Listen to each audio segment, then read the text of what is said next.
honestly, we're just going to keep on going. The mentality right now is just to keep on pushing on getting at a time. Like I said, like Coach Dillingham has said like many times, we're not going to really look at the record or the opponent's record. It's just another face on the schedule.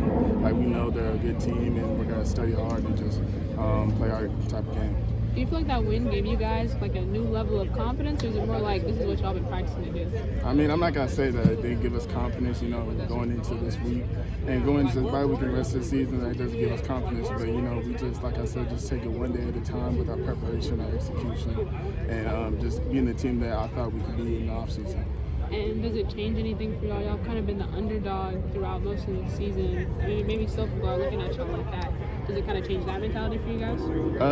Our mentality's always been like we've had like a whole bunch of motivation around the locker rooms. A whole bunch of motivation around the locker rooms. We had plastered on the wall like we were picked 16th last in the conference. And we look at it. Even last year, our last game, we had a plastered on the wall like 355 against Utah last year. So we use that type of stuff as motivation, just keep moving forward into our games. How do you feel about your workload and your role with the team? Coach talked about you being a guy that allowed Scat to get some rest at times, and then having an impact on the game that way. Right now I'm just focused on helping the team out, whatever way I can. Special teams, if that's running the ball, catching the ball. I know my opportunities that come when it comes to carries and workload, stuff like that. So it's just being ready for the opportunity, and that's what I'm doing day in and day out. What's kind of the game plan going into Cincinnati? What are some of the things you guys have been focusing on in terms of playing for them? Just playing our brand of football, just fast, physical, flying around, effort.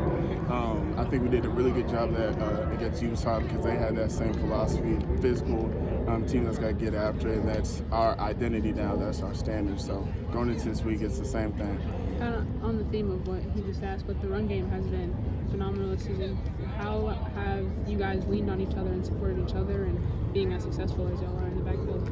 It's just competition every day. Like, I'm pushing Scat every day, Sibley, everybody in that backfield. We're pushing each other every day to get better and not being complacent.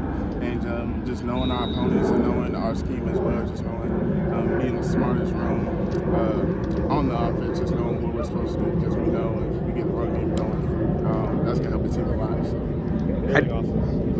I was going to ask, how do you feel about obviously the time change coming up this weekend with playing in Cincinnati? You guys starting earlier practice today. How is that kind of adjustment for you so far and on your body and your sleep patterns and stuff? I'm not really worried about it. I mean, Coach Dillingham, you guys out here an hour early, but realistically, when we play the game, that's got to be around 9 o'clock our time. I mean, we practice around 9 o'clock anyway. So when I think about it like that, I'm not really tripping about too much time change or anything like that.